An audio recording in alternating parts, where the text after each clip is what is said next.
मेरी सुन के तुम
चित्तौड़गढ़ का रहने वाला, मेरा नाम विशाल श्रीवास्तव है। मैं कैसे से सीबीआई ऑफिसर। साथियों, इसका मतलब हमारा सब सही निकला। क्यों क्या सोच कर आए थे? इस लाश के जरिए जाएंगे और डाकू आजाद और उसके साथियों को आसानी से नहीं अफसर, ये तेरी भूल है। यह भूल है तेरी। आज वहां तू रही, आज हो तेरी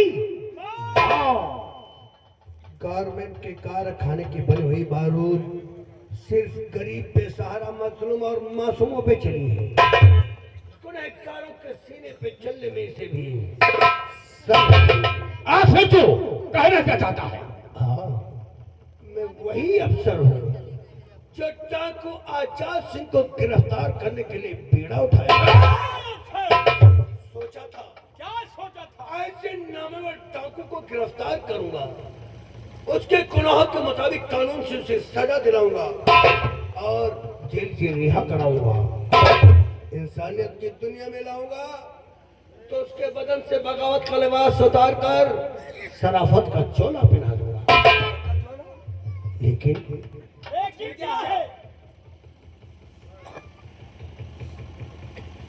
आज मेरे कानून ने खुद मेरा साथ नहीं दिया। तेरे कानून ने तेरा साथ नहीं दिया? मेरे कानून ने मुझे ऐसी मंजिल पे ला करके छोड़ दिया जिसका किसी तरफ कोई किनारा नहीं है। आप तो क्या कहना चाहता है? सरकार, मैं अपने कानून से इंसाफ दिलाने वाला एक सच्चा अफसर जो लोगों को इंसाफ दिलाता था। यही जिला चित्तौड़गढ़ में एक गांव शांति नगर पड़ता है। हाँ, वही का एक बेचारा गरीब किसान जिसका नाम था दीनदयाल, जो कि वहां के जालिम जमींदार राजकर और उसके बेटे अभय सिंह के जुर्म से तबाह हो गया। इतना ही नहीं, उस जालिम जमींदार के बेटे ने उस बेचारे गरीब की नजरों के सामने उसकी बेटी की इज्जत को लूट लिया। जब कहीं से उसे कोई सहारा न मिला, भटकता हुआ मेरे पास पहुंच गया। उसकी कहानी सुनकर तो मेरा दिल दहल गया। हमने अपने कानून से उसे इंसाफ दिलाने का वादा किया, लेकिन ये खबर जब अजगर सिंह को मालूम हुई कि ये केस सिविल पुलिस से हटाकर सीबीआई को सौंप दिया गया है, तो अपनी बेटी को बचाने के लिए, सबूत को मिटाने के लिए दीनदयाल और उसकी बेटी का मर्डर किया।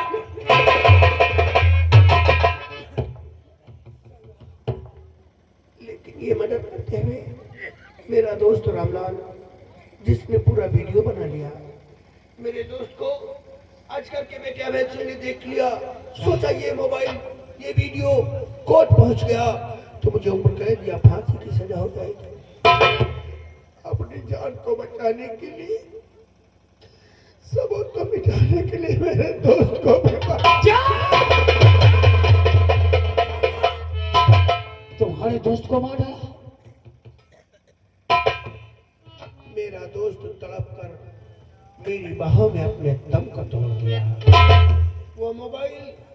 सबूत बन गया। जुनून में आकर हमने अजगर के बेटे अभय सिंह को गिरफ्तार किया। बहुत अच्छा किया। लेकिन उसी अजगर का भाई इंस्पेक्टर बलबीर सिंह, जिसने पूरा भाषा ही पलट दिया। कैसा? मेरे बंगले पे पहुंचकर मेरी पत्नी से उस मोबाइल को हासिल कर लिया। मेरे पास कोई सबूत नहीं रह गया। अजगर के बेटे अभय को छोड़ना पड़ा, लेकिन वो मेरे जाने छोड़कर मेरे घर पहुंच गए। भागते हुए मेरे बंगले पे पहुंच गए, जहां मेरी पत्नी की गोद में हंसता खेलता हुआ मेरा बच्चा बच्चे का बोलो। क्या बच्चे का? कहाँ है बच्चा? कत्ल कर क्या? उस मासूम का कत्ल कर दिया। एक चीख मारकर मेरा बेटा उस मालिक को प्यारा हो गया। ओह, बेटे के टुकड़े देकर उसकी माँ बेचारी पागल हो गई। न जाने कहाँ दर बदर की खाक छपती हो सरदार। एक तरफ मैं अपने बेटे को दफना नहीं पाया, दूसरी तरफ अभय सिंह ने मेरी बहन को भी।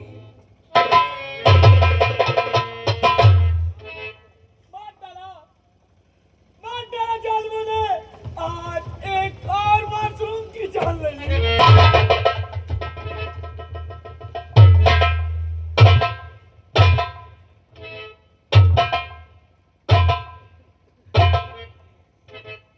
तुम क्यों रोने लगे भाई? तुम क्यों रोने लगे? अभी आप क्या कह रहे थे कि हम डाकू लोग और इस शमशान में क्या कर रहे हैं? हाँ, अरे अब शमशान में रहने की तो आदत सी पड़ गई है। मैं समझा नहीं।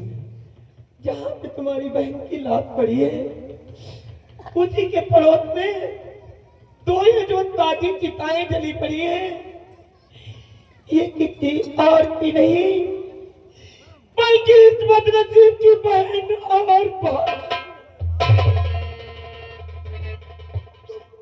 तुम अर्जुन हो? हाँ। अर्जुन? हाँ, मैं अर्जुन।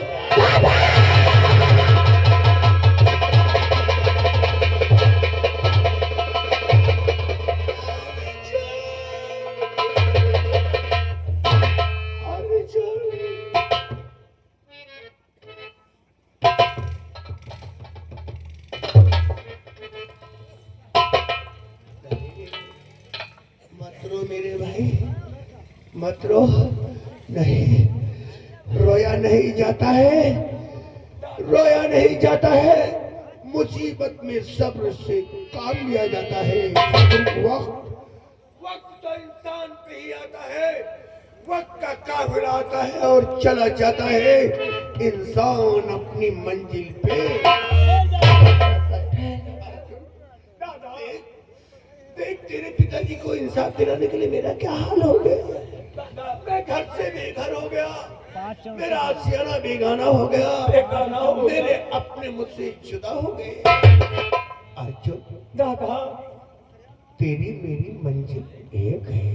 मंजिल एक है? तेरी मेरी मंजिल एक है अर्जुन, फिर रास्ते क्यों अलग अलग है? मैं तुम्हारे कहने का मतलब नहीं समझा दादा। अर्जुन, मैं कानून से इंसाफ दिलाने वाला एक अफसर अपने कानून से लोगों को इंसाफ नहीं दिला सका। आज सबों का विश्वास मुझसे हट रहा है। हट रहा है? अरे अर्जुन, अगर मैं अपने कानून से लोगों को इंसाफ नहीं दिला सको तो दादा मुझे माफ